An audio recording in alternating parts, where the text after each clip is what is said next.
Nuti akka jireenya abbootii keenya facaanee jiraachuu hayaata xinneenya ture sabanni isaa taarika dhageenya namarraa laallannu yoo dhabnes fakkeenya namarraa laallatu dhabdi ilmaan keenya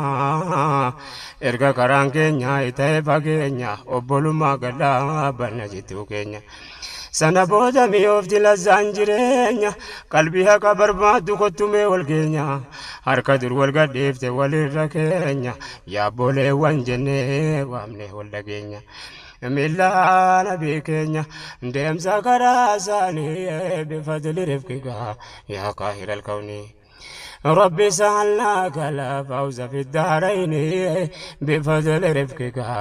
يا قاهر الكون ربي سألناك لا فوز في الدارين بفضل رفقك يا قاهر الكون أبل ما جنة وانتنو